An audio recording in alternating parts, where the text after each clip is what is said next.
Chers auditeurs de Fréquence Olivaire, bonjour. La radio Orage d'Acier, dont nous sommes les successeurs, avait fait une émission en 2016 intitulée ACAB. Avant d'écouter l'émission qui va suivre, je vous invite à écouter ou réécouter cette première émission de 2016, disponible sur YouTube et dont vous trouverez le lien en description de ce podcast. Dans le prolongement de cette première émission, nous allons aujourd'hui aborder le thème des forces de l'ordre, du point de vue de ses méthodes et de ses évolutions. Pour en parler aujourd'hui, je suis avec le camarade Flanders. Bonjour. Vlad. Bonjour. Et Kazad. Bonjour.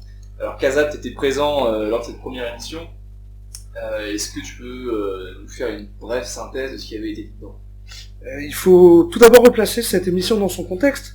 Donc elle date de 2016, on est un peu à la sortie des manifs pour tous, et l'objectif de cette émission avait été de pointer du doigt le fait que non, la police n'était pas avec nous, d'expliquer un petit peu sa place dans l'appareil d'État, et aussi la relation entre les citoyens, la police, et justement la question d'État, à travers les questions de légitime défense, de sûreté. Donc plusieurs conclusions avaient été menées, mais aujourd'hui, l'intérêt de cette émission, comme l'a dit précédemment Ravage, va être de se poser plus la question de cette composition de la police et de ses moyens d'action. Donc on est sur une nouvelle émission et un nouveau projet. Ok. Alors du coup, pour entrer dans le vif du sujet, qu'est-ce qui, pour la police nationale à nous, quelles sont les méthodes de base au niveau du renseignement, etc. Quelles sont ces méthodes qu'on peut connaître ?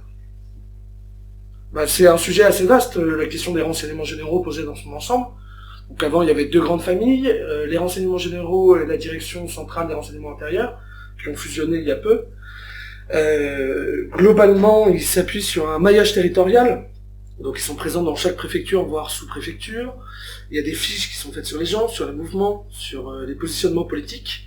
Et ce système, qui peut paraître un peu daté, leur permet d'avoir une vision claire des différents mouvements contestataires, soit politiques, soit religieux. Donc ça peut aller de l'extrême gauche écologique aux islamistes, en passant par toutes les nuances d'extrême droite. Ça, c'est leur principal outil. Le deuxième outil de surveillance qu'on va évoquer plus tard, c'est la question des appuis technologiques, et notamment du fait qu'on se balade tous avec des micros et des pointeurs sur nous au quotidien. Et en fait, le sens de ma question, c'était parce que, comme tu le disais, cette première émission de 2016 était post-Manif pour tous. Là, évidemment, les mouvements auxquels je pense plus, c'était par exemple les mouvements contre le travail, mais évidemment et surtout le mouvement des Gilets jaunes. On a vu au cours de ces manifestations, voire ces émeutes, ces débuts d'émeutes, beaucoup de militants politiques qui ont été chopés chez eux dès le matin, avant le début de manifestation. Et également on a vu, ça a beaucoup frappé même les forces de l'ordre elles-mêmes, des pratiques de plus en plus offensives de la police et de plus en plus violentes face à une population qui n'était pas habituée à subir ça. Alors il y a deux points. Il y a effectivement l'efficacité de nos renseignements généraux, qui, contrairement à ce que beaucoup de gens pensent, sont efficaces et sont très bien renseignés. Donc ça leur permet, à la veille de manifestations, d'attraper soit des types chez eux, soit de les attraper sur le chemin. On peut prendre le cas de Julien Coupa, qui le matin d'un samedi des Gilets jaunes a été contrôlé dans sa voiture. Est-ce que tu peux rappeler qui est Julien ?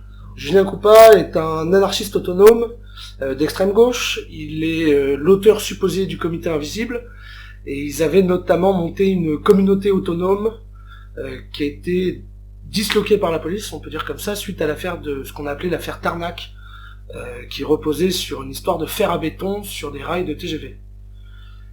Donc Julien Coupa est une figure de l'extrême gauche qui garde beaucoup d'influence. D'ailleurs, on a pas mal parlé, un peu ici, mais sur d'autres endroits aussi, de l'influence qu'il avait pu avoir dans la loi travail, et surtout sa contestation, la création du Black Bloc en France, ces différentes évolutions.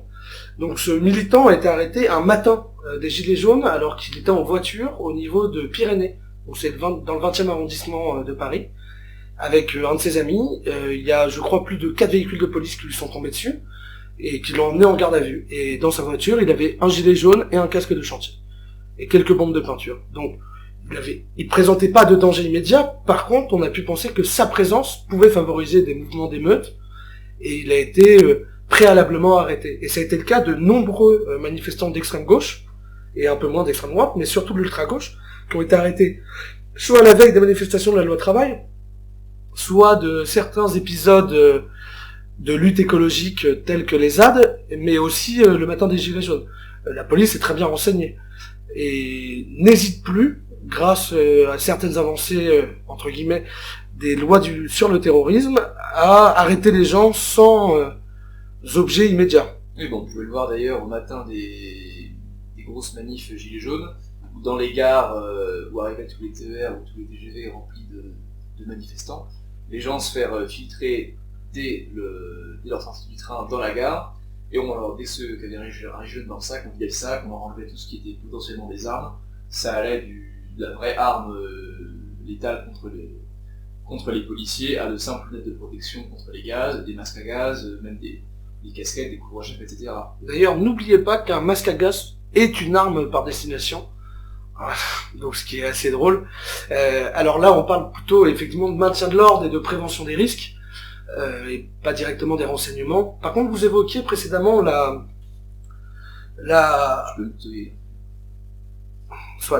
vous évoquiez précédemment la hausse de la violence du maintien de l'ordre, point sur lequel je suis pas essentiellement d'accord. Alors c'est sûr que les gilets jaunes ont touché une population qui descendait moins dans la rue, qui était moins politisée, surtout lors des premières manifestations. Après, il y a eu une certaine partie qui a été récupérée par l'extrême gauche, et c'est sûr qu'on voit moins de bons pères de famille, ouvriers ou chefs de petites entreprises descendre dans la rue et s'affronter avec la police. Néanmoins, les moyens qui ont été mis en place par la police n'ont pas évolué par rapport à ce qui était fait précédemment, et la violence qui en a résulté est exprimée chaque année, alors pas forcément dans la rue sur des manifestations, mais dans le cadre du maintien de l'ordre dans les cités, par exemple, mais aussi sur les ZAD.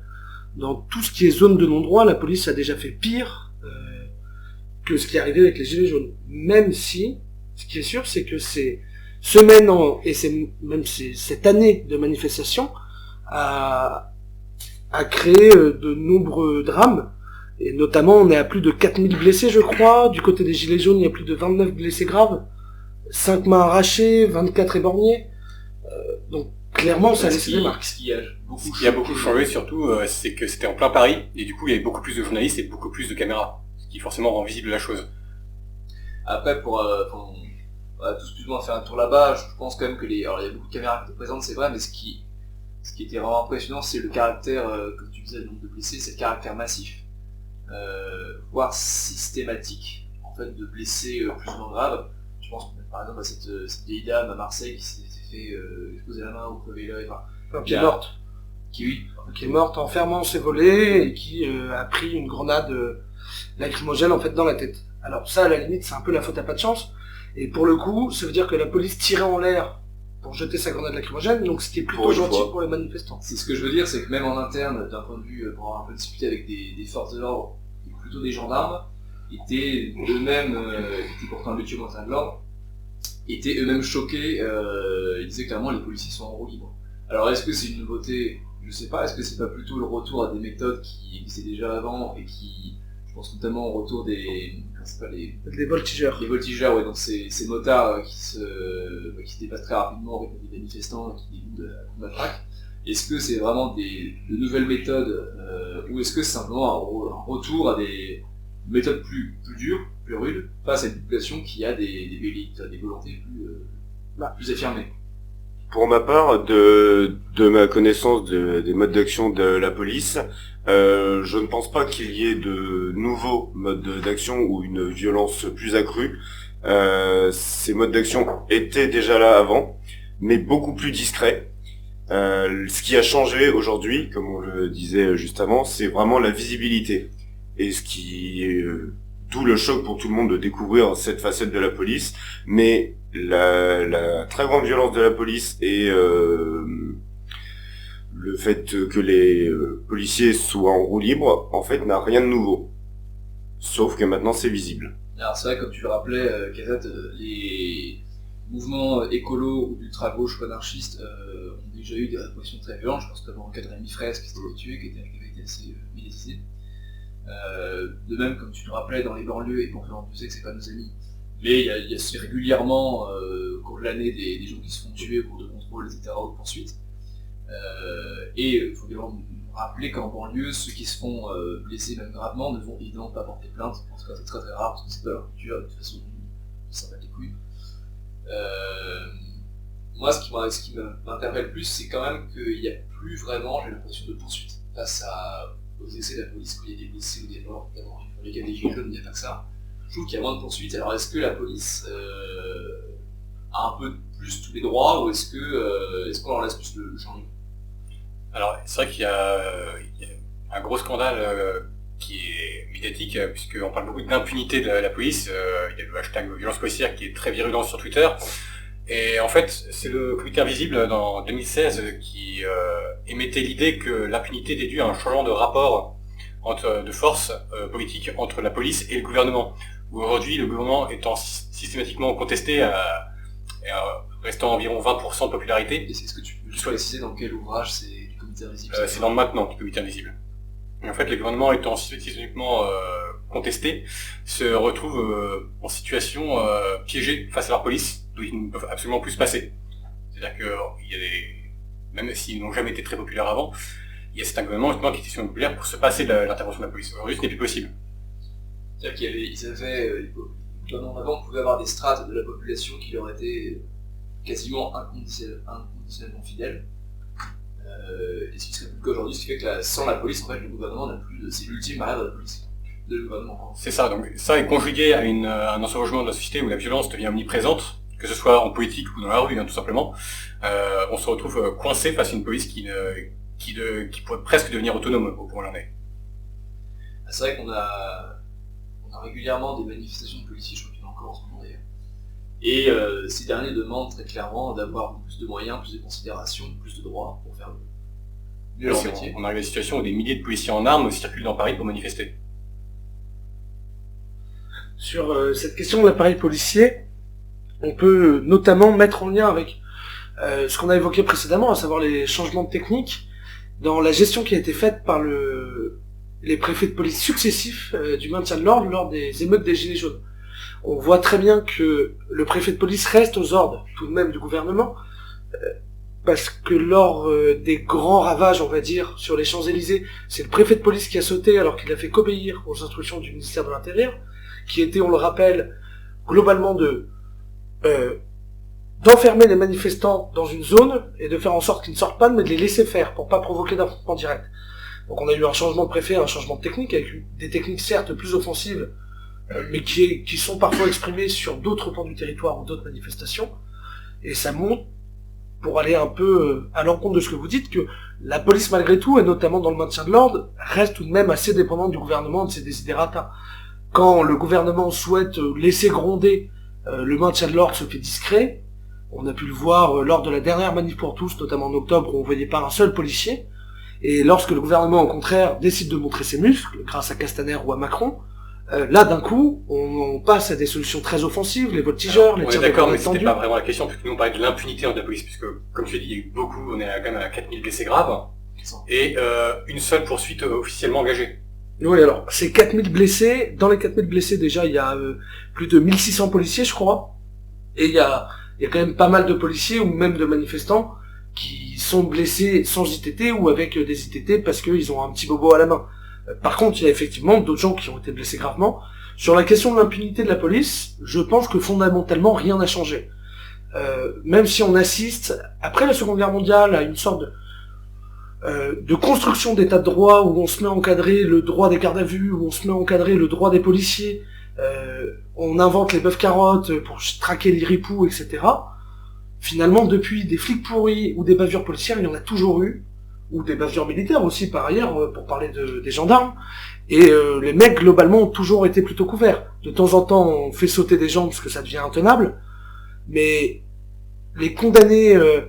les policiers condamnés en maintien de l'ordre, il y en a très peu. Alors que pourtant, le nombre d'abus commis ces 10 dernières années, mais même ces 50 dernières années, est énorme. Quand dans les années 90, les policiers triquaient les types à coups de matraque du haut des motos, ils n'étaient pas poursuivis.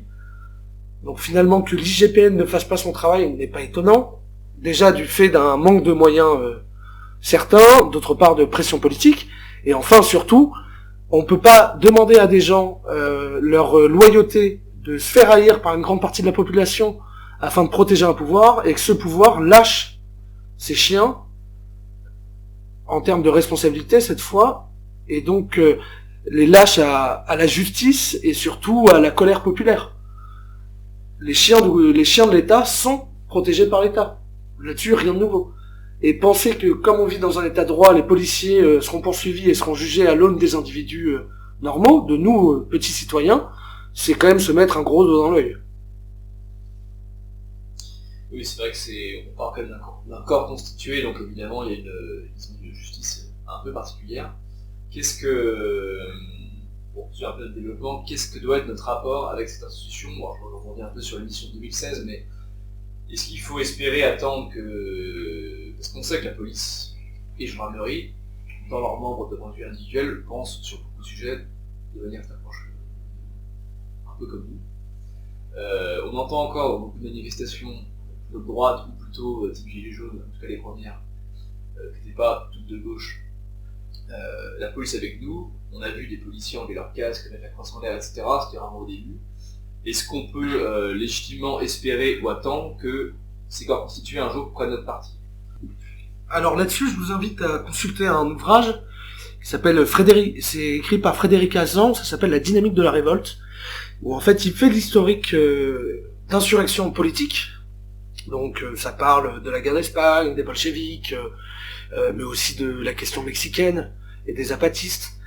Et il retrace un peu tout ça, et ce qu'on voit naturellement, c'est que les rapports d'un militant politique avec la police, c'est un peu 50 nuances de gris entre la haine et la séduction.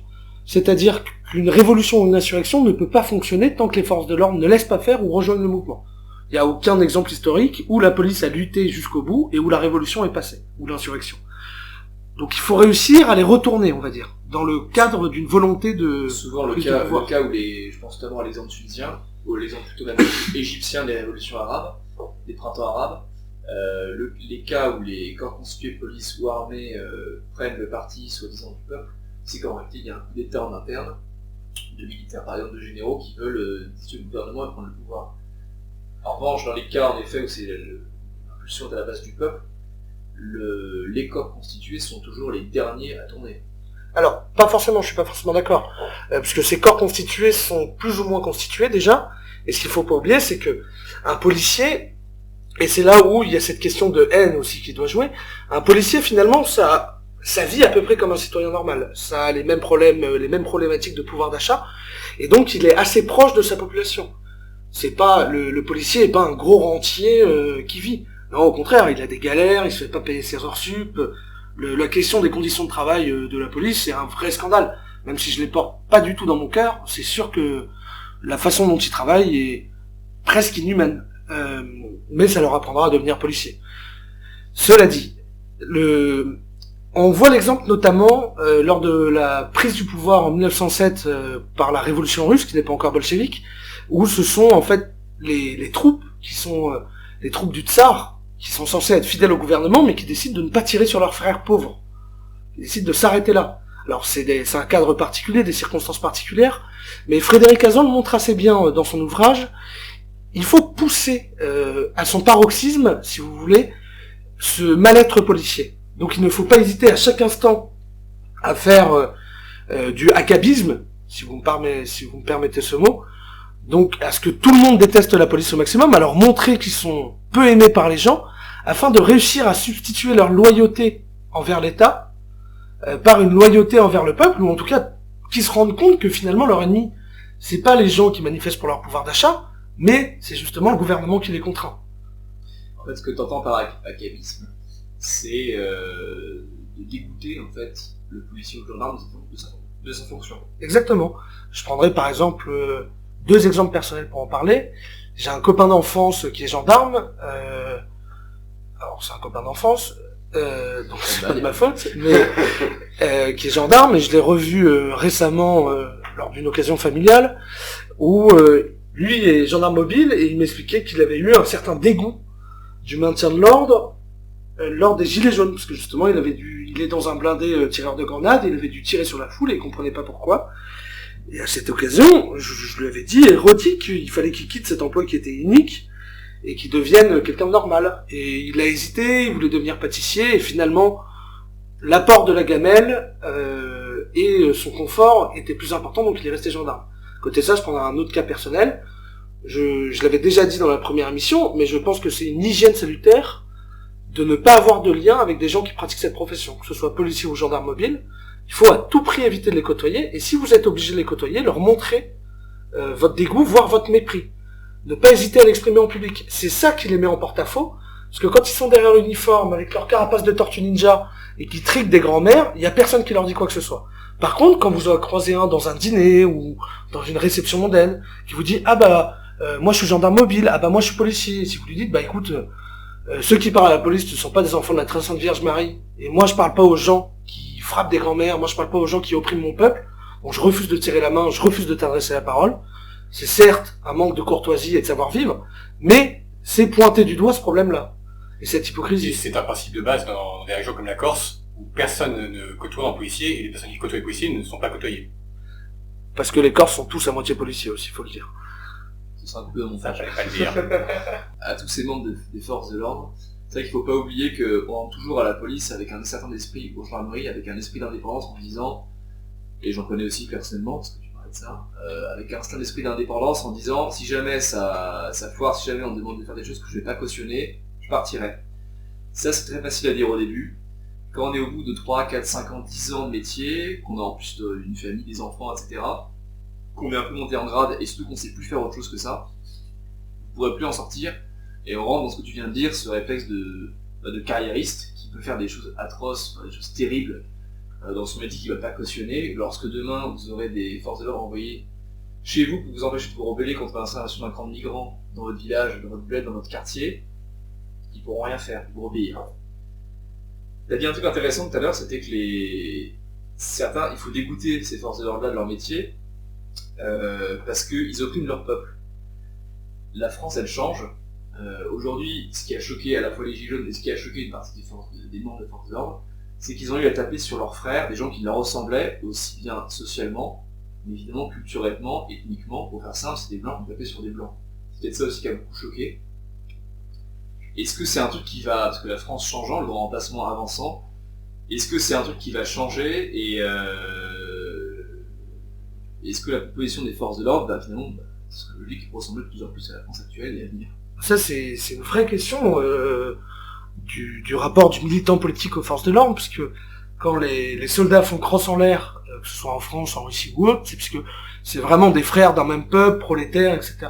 Le fait que on est presque à 20% de la population qui soit exogène, et donc ça se traduit dans nos corps d'État constitués tels que la police. Je te coupe un instant, mais on a vu des images, des vidéos pendant les Gilets jaunes de policiers qui allaient en pleine charge, qui s'arrête, qui va saluer un gilet jaune qui reconnaît et qui est une amie, une cousine, un frère, etc. Ça, demain, ce que ça va ressembler. Non, alors là-dessus, je vous renvoie un peu à la première émission. La police ne sera jamais avec nous, mais ce qui est sûr et ce qui va changer, et ce qui change déjà, c'est la composition, vous avez dit ethnique, mais on peut dire culturelle plus facilement de notre police. Les deux. Mais le fait que même dans les campagnes, quand c'est avant le gendarme venait du coin, machin et tout, il pouvait être permissif. Maintenant, le fait qu'ils viennent d'une autre campagne ou même d'un autre pays d'origine, il a plus les mêmes codes culturels et il réagit plus de la même façon. Et ça va être un vrai souci qui va arriver, puisque finalement, déjà, on est opprimé par une police qui nous ressemble, mais demain, on sera opprimé par une police qui ne nous ressemble plus. Alors, ça peut être à la fois la police nationale avec sa composition ethnique, mais ça peut aussi être demain cette question des nouvelles polices et des nouveaux censeurs. Quand tu dis en tant que nouveau censeur, tu parles par rapport au contrôle qui est en train de se mettre en place, notamment sur les réseaux sociaux, avec les liens qui sont avec les entreprises et la cyber-gendarmerie. Notamment, oui. Mais je pense pas qu'elle est en train de se mettre en place, je pense qu'elle est déjà mise en place. Quand je parle de nouveaux censeurs, c'est cette question des extrémistes. Alors, ça peut être LGBT, ça peut être vegan, ça peut être tout ce que vous voulez, mais qui finalement se mettent à faire la loi à la place de l'opinion publique. Alors ça, tout le monde en parle souvent. Donc c'est pas une nouveauté, on n'invente pas l'eau chaude. Mais à côté de ça, c'est surtout le fait que parallèlement à la police nationale se développent de nouvelles mesures de sécurité, mais aussi des nouveaux organismes de sécurité, privés ou non, qui se disent de sécurité ou non d'ailleurs, et qui peu à peu se mettent à remplacer la police nationale au quotidien. Alors, avant d'aborder ce point, parce qu'on en parlait en première partie de l'émission, j'aurais juste bien voulu qu'on revienne sur l'évolution un peu du contexte plus général, notamment avec les cas des attaques terroristes plus intensives depuis, on va dire, 2012-2013, sur l'omniprésence en fait des forces de l'ordre dans nos vies. Bon, il y a le cas de Sentinelle, parce qu'on parle également de l'armée, on a des militaires maintenant partout dans nos villes. Dans n'importe quelle gare, l'agent soit de la RATP, soit de la SNCF peut être surarmé, très bien équipé, etc. Ils ont de nouvelles normes juridiques, un nouvel arsenal judiciaire qui leur permet d'agir de manière très différente. Alors ces mesures peuvent être tout à fait justifiées, dues au climat d'insécurité et parce qu'il faut bien s'adapter aux techniques terroristes qui ne sont pas conventionnelles. Mais quelle observation on a amené par rapport à ça? Alors déjà, je pense que le risque terroriste, maintenant, il est quand même bien éteint. Je pense qu'on peut se reporter au travail de Xavier Hofer sur la question, qui explique très clairement que le terrorisme organisé, c'est fini. C'est quelque chose qui n'est plus à la mode. Aujourd'hui, on a un risque de loup solitaire, donc qui est totalement imprévisible, donc ça n'a rien à voir, en fait, avec ce qui peut être Al-Qaïda ou Daesh. La situation a bien changé. Et en fait, juste sous prétexte de lutter contre le terrorisme, aujourd'hui, c'est un prétexte, on se sert de chaque loup solitaire pour augmenter le contrôle sur la population, mais il n'y a pas de risque terroriste en soi-même, je pense.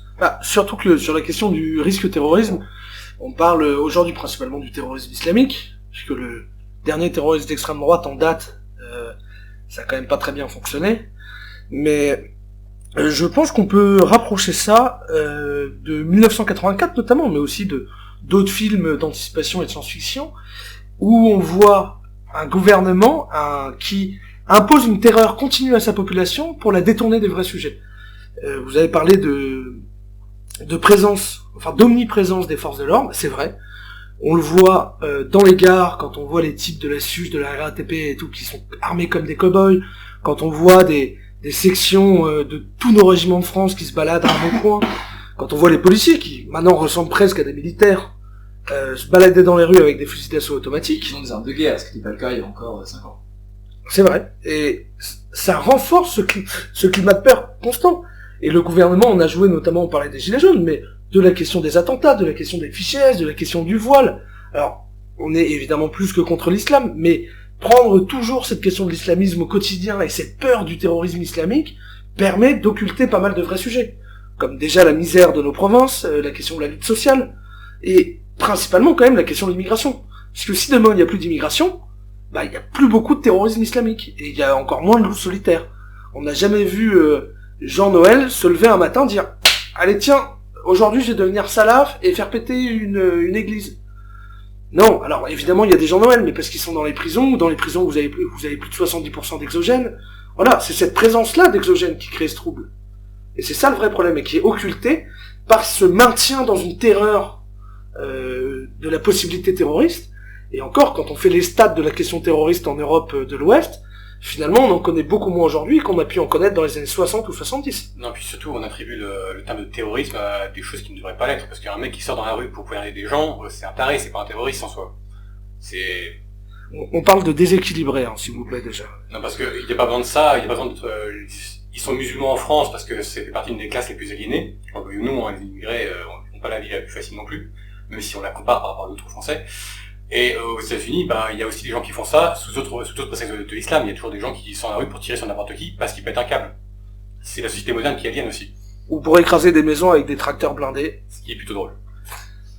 Mais si le risque terroriste était vraiment leur priorité et non un prétexte, je pense que ils commenceraient par faire le ménage chez eux, ce qui éviterait certains soucis comme récemment à la préfecture de police. Ça peut être coupé avec la question qu'on a évoquée au début de l'émission, des renseignements français, et cette question de la fichesse, qui est assez omniprésente, et qui inquiète beaucoup les gens. On dit des fichiers S sont professeurs, des fichiers S sont fonctionnaires. Mais en fait, fichiers S, ça veut tout et rien dire. Déjà, il faut savoir que plus d'un tiers des fichiers S sont politiques et pas religieux, et n'importe qui peut devenir fichier S du jour au lendemain sur la foi d'un rapport, sans qu'il y ait de contrôle préalable. Donc, Qu'est-ce qui justifie, est-ce qu'il y a un critère c'est globalement Automatique. atteinte à la sûreté de l'État. Donc, si une fois vous avez participé à une manifestation ou une action qui déplaît un peu au gouvernement, ça peut être atteinte à la sûreté de l'État. Si vous côtoyez quelqu'un qui a acheté des armes un peu illégalement et qui est traqué au cul par la police, ça peut être atteinte à la sûreté de l'État. C'est une notion qui est assez large en fait. Exactement. Là-dessus, d'ailleurs, il faut vraiment, je tiens à le préciser, mettre en exergue cette qualité des services de renseignement français. Faut savoir qu'en France, on estime à plus de 100 000 les lignes écoutées constamment. Donc ça veut pas dire que quelqu'un écoute en continu, mais qu'il y a 100 000 lignes téléphoniques qui sont enregistrées, qui peuvent être réutilisées. Ouais, c'est-à-dire que techniquement, si un jour ils ont des doutes sur vous ou sur votre entourage, ils peuvent retrouver des enregistrements qu'ils ont faits sans les avoir écoutés préalablement, mais ils auront la source de données en fait, où ils pourront puiser des infos sur vous. Exactement. Alors, a priori, ça n'a pas été généralisé par des algorithmes encore, parce qu'il y a un petit manque de moyens et que cette question de gestion de la data est assez complexe. Mais ils peuvent rétrospectivement trouver de nombreuses preuves sur vous. Alors en fait, on sait que si ils ont presque tous les échanges et tous les SMS sont enregistrés, en fait, juste le stock est trop grand pour être traité. Et en fait, c'est une question qui s'améliore au fur et à mesure, mais ils ont tout. Notamment la NSA, il y a eu un scandale, puisque c'est dans les révélations de Wikileaks. La NSA a tout. Tous les échanges SMS, ils les ont tous. Et juste, ils ne savent pas quoi en faire parce qu'ils n'ont pas les outils pour les traiter. Alors, a priori, c'est pas le cas directement des services de renseignement français de tout avoir. Par contre, ils peuvent avoir facilement accès, et ça grâce aux lois terroristes que vous avez évoquées précédemment et tout ce nouvel arsenal juridique. Alors, juste un petit point là-dessus, justement, depuis 2012, j'ai recensé pas moins de 6 lois qui font suite aux attaques terroristes. Et en fait, ces lois sont assez frappantes parce qu'elles sont d'une permissivité qui, comme je dis, s'adaptait aux méthodes terroristes. On a par exemple des permissions d'incriminer l'acte préparatoire d'un acte préparatoire. On a beaucoup de permissions d'aller chercher des gens à l'étranger, sans acte d'extradition, des permissions de perquisition de nuit avec des autorisations bien plus allégées, des gardes à vue qui sont prolongées, alors je ne sais plus le maximum, je crois que c'est 30 heures, pour suspicion de... le maximum dans le cadre du terrorisme, je crois que c'est 72 heures. 72 heures. Alors c'est vrai qu'aujourd'hui c'est... Ah non, 96, oui. C'est ça. C'est vrai qu'aujourd'hui ça a pu être légitime dans un climat de terrorisme, d'insécurité très très très forte. Après, comme tu le disais, il faut pas oublier que cette notion de... Là aujourd'hui on parle des djihadistes. Dans les textes on parle que de terrorisme. Cette notion de terrorisme, elle peut être très très large, et si demain ça fait référence à d'autres personnes, peut-être plus proches de nos idées ou pas d'ailleurs, mais ce sera... ces textes-là existent dans ce que ces climats particuliers ont été écrits, et maintenant ils existent et ils ne bougeront plus. Oui, c'est sûr. D'ailleurs, je tiens à rappeler un point important, c'est que même si ça peut toucher nos ennemis ou nos adversaires, tout renforcement de l'état policier sera un jour retourné contre nous et surtout contre vous. Quand on fait passer une loi sur le terrorisme, ça permet peut-être de traquer les terroristes, mais surtout de contrôler mieux la population. Et ça, c'est le cas aussi pour les gens de notre famille de pensée, ou les gens qui s'en rapprochent. On peut prendre le cas de types qui ont été arrêtés chez eux du jour au lendemain parce qu'ils étaient collectionneurs d'armes, et pourtant tout était légal. Il y a eu une affaire il y a quelques années maintenant, où ils ont quand même fait 4 jours de garde à vue, etc. Mais on peut aussi pointer du doigt la vitesse à laquelle ils peuvent retrouver des militants qui ont participé notamment à la question des gilets jaunes et les incriminer pour des faits. Alors c'est vrai que, petite parenthèse, cet arsenal au moins judiciaire montre bien que l'État, quand il veut, il peut. Quand il veut répondre à une situation particulière d'insécurité, s'il s'en donne les moyens, il y arrive. On précise quand même que ce qui tue des Français, c'est pas... même si c'est terrible, tous les attentats qu'il y a pu avoir, il y a eu, je crois, plus de 300 morts en assez peu de temps. Je compte que les plus gros attentats. Ce qui tue des Français, c'est pas... le terrorisme islamiste n'est que la pointe émergée de l'iceberg.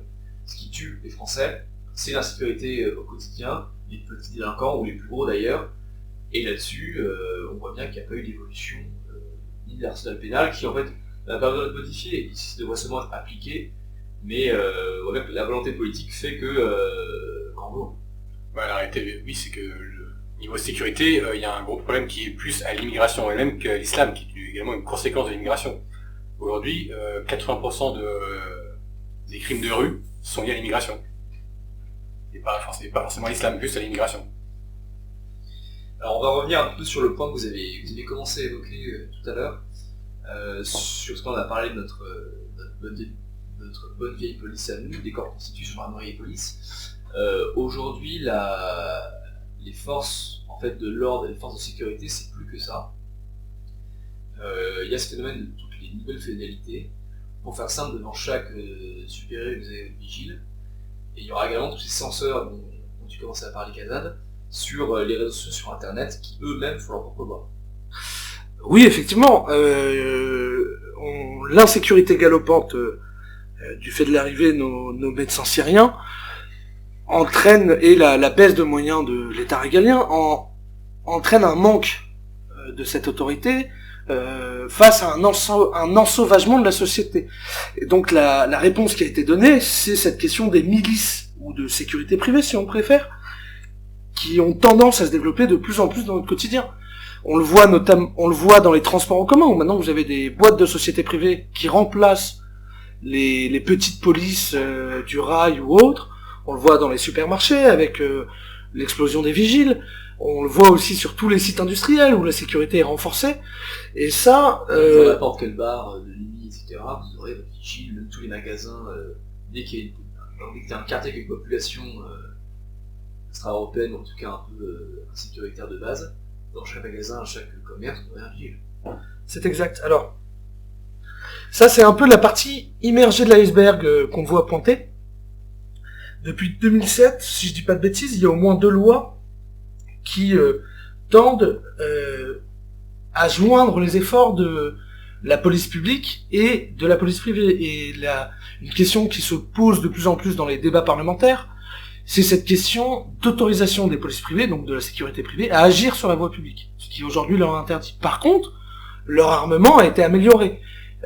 Alors, pour les policiers municipaux, d'une part, qui ont maintenant le droit de porter des armes à feu, mais aussi pour certaines sécurités privées, qui peuvent avoir le droit d'avoir des armes de catégorie D. La police des trains notamment.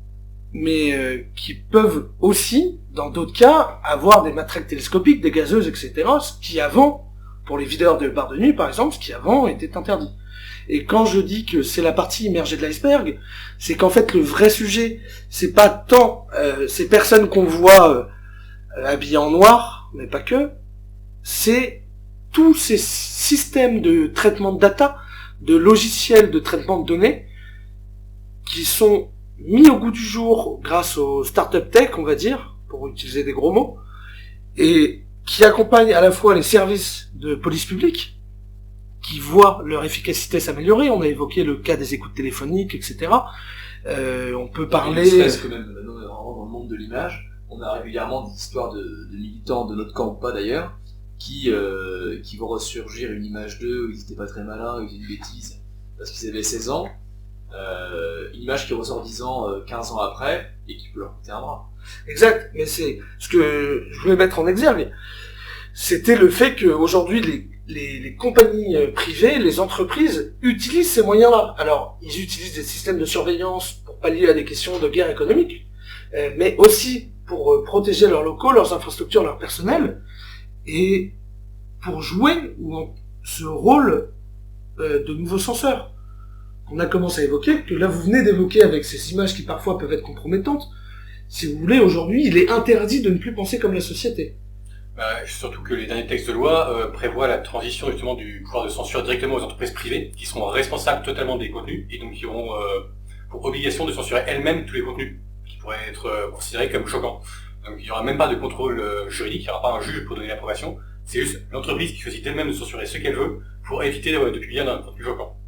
Voir la loi. Voilà, on le voit aujourd'hui avec Facebook qui supprime des pages, qui bloque des comptes sur la foi d'un algorithme qui parfois est un peu délirant. Mais sauf que l'importance des réseaux sociaux aujourd'hui et leur omniprésence dans la vie réelle des gens fait que peu à peu, cette absence des réseaux sociaux ou cette condamnation à l'oubli va jouer sur le futur et la vie sociale des gens. Ah, et pourtant, il existe, je vais me faire engueuler, il existe sur les réseaux de communication, les réseaux sociaux, il existe aujourd'hui des applications, des systèmes où on peut communiquer sans être tracé. Je pense notamment à Telegram, etc. Non, ils ont tous été craqués. Oui, alors ça c'est un peu la douille du siècle. Par exemple, si on parle de la question de Telegram, où on a lu pendant des mois des articles qui expliquaient que c'était le réseau préféré des djihadistes pour fomenter leur attentat, et un jour, comme ça, il y a un article qui est sorti dans le Parisien qui dit « Ouais, en fait, on vous a tous mythos, c'était juste pour vous ken ». Alors là, je résume beaucoup, mais les services secrets français ont, pendant des mois, entretenu cette idée que Telegram était inviolable et que donc ils y avaient pas accès, pour que justement tous ces réseaux un peu secrets ou clandestins, mais alors, ça va du terrorisme au trafic de drogue, à la question de l'hooliganisme, à la question de la violence de rue, au petit larcin, tout, tous les trafics, les mecs se sont dit, ah bah super, on va aller sur Telegram, la police peut pas savoir. Sauf que souvent, ils sont plus intelligents que les militants politiques, ces gens-là. Les trafiquants et terroristes sont quand même assez malins, en soi, ils arrivent très bien à s'organiser. Et je me rappelle notamment dans ce cas-là, on a découvert que des réseaux d'Al-Qaïda utilisaient World of Warcraft pour communiquer, pour éviter les réseaux officiels. Et que ça, la police n'y avait pas pensé, à la base. Ça me peut pas. Mais en fait, Telegram était totalement craqué par la police et les services secrets, et donc ça leur a permis de récupérer toutes les informations. Et même, si vous pensez que... et ça c'est une grosse erreur de penser que les messageries privées, comme elles sont cryptées, vous permettent une certaine sécurité ou un certain anonymat, il y a toujours des traces dans votre téléphone. Et quand la police vous arrête, elle a aujourd'hui la possibilité, grâce aux lois antiterroristes, de garder votre téléphone et de le traiter, et donc d'en sortir toutes les informations, cryptées ou non, pour pouvoir les utiliser contre vous. Donc tout ce que vous écrivez sur Telegram, sur WhatsApp, sur machin, etc., ça peut être récupéré et être mis contre vous. Alors on espère que déjà vous le faites pas sur Facebook, que vous amusez pas à poster des photos de vous, parce que ça c'est la meilleure arme à donner à la police, mais que vous le faites pas non plus au quotidien sur votre terminal mobile. Oui, je veux dire, ce qui est frappant, c'est qu'il fut un temps, encore pas très lointain, où la police devait investir, devait entrer et mettre des indices dans les milieux militants, politiques, ce que vous voulez, pour avoir beaucoup d'informations sur les gens. Aujourd'hui, je pense qu'ils le font toujours évidemment, mais leur travail est énormément facilité par le fait que nous-mêmes volontairement, on balance absolument toute notre vie sur les réseaux sociaux. Exactement. Alors, sur les réseaux sociaux aussi, qu'on se balade avec notre téléphone portable sur nous, qui est à la fois un traceur GPS et un micro, le fait qu'on utilise des clouds pour écrire des documents, donc ça c'est sur internet. Il a été montré des boucles de fois qu'un portable avait éteint et dit non, tout est enregistré. Ou tout simplement une carte Navigo, et comme ce n'était pas suffisant, même maintenant pour un simple billet, il y aura malgré tout à nouveau une carte. Donc tracée encore une fois sur tous vos déplacements. Voilà, en fait... Bon, c'est pas grave, bientôt on aura tous une puce dans la main et ça sera très bien. Hein. C'est vrai, alors en fait ça fera sûrement l'objet d'une autre émission, mais il faut comprendre que cette approche de collecte des données constante n'est pas due au départ à une question sécuritaire, mais est due à une question économique. On n'a jamais accumulé autant de données sur l'espèce humaine et sur ses comportements qu'aujourd'hui. Ce qui permet de retracer leurs comportements en termes de consommation, commerciaux, sociaux, etc.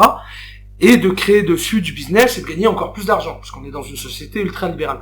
Par contre, l'une des conséquences de cette accumulation de données, c'est son aspect sécuritaire. Avec à la fois la gestion des comportements, alors on peut évoquer le cas de Minority Report, mais aussi le fait de pouvoir tracer n'importe quel individu à présent de A à Z. Et ça passe, comme vous l'avez bien dit, par sa carte bancaire, sa carte Navigo, mais ça passe aussi par les systèmes de reconnaissance faciale qui commencent à voir le jour, qui ont déjà vu le jour depuis longtemps et qui commencent à être mis en place. Mais surtout, c'est de votre propre fait. C'est quand vous parlez à vos amis que par téléphone, c'est quand vous laissez des traces constantes, quand vous postez des photos. Chaque photo que vous prenez est automatiquement géolocalisée, ça faut le savoir. Même avec un très vieux téléphone. Donc, à chaque fois que vous faites ça, vous donnez ces informations à ce qu'on appelle le big data, mais qui sont retrouvables par la police ou n'importe quel service de sécurité, privé comme public. Ok, très bien. On approche un peu de la fin de l'émission. Est-ce que vous auriez un petit mot de recommandation, si on peut se permettre, sur peut-être de prudence ou de bonnes ou de mauvaises pratiques à faire? Simplement, ne parlez pas à la police et décrochez vos téléphones. C'est mieux de parler avec vos copains au comptoir que devant un écran. N'oubliez pas que votre pire ennemi, c'est vous-même, que ce soit face à la police quand vous parlez, tout ce que vous pouvez dire est retenu contre vous, mais aussi par votre usage au quotidien des objets mais aussi par votre usage au quotidien des objets technologiques, que ce soit votre smartphone, votre carte bancaire, le pass Navigo. Tout ça c'est tracé et tout ça peut être retourné contre vous. Quand vous faites une blague à vos copains sur les internets, sachez que ça peut se retourner contre vous et que vous pouvez avoir de gros problèmes. Ne vous baladez pas avec des fichiers compromettants sur vous, que ce soit en musique, que ce soit en images. Alors c'est sympa d'avoir le dernier visuel à la mode ou la dernière musique, un peu sympa qui fait rigoler les copains. Mais si vous êtes pris avec, et ben d'un coup, il y a certains motifs qui peuvent tomber, comme incitation à la haine raciale. Et là, vous allez passer d'une qualification simple à une qualification circonstanciée, et au lieu d'avoir une simple amende, vous allez aller en prison. Donc faites attention. Tout ce que vous avez sur vous peut être porté contre vous. Ne laissez pas à l'ennemi les armes pour vous enfermer et vous emprisonner. Très bien. À cap cependant. À cap toujours. Je vous remercie, chers camarades, pour cette excellente émission. Je renvoie les auditeurs également à une émission qu'avait fait Orage d'Acier, je ne sais plus quand, c'est une des premières, sur la garde à vue qui était extrêmement détaillée, sur le comportement qu'il faut adopter quand vous êtes pris en garde à vue. Et on la mettra également en lien dans le podcast de cette émission. Et n'oubliez pas, si vous écoutez cette émission,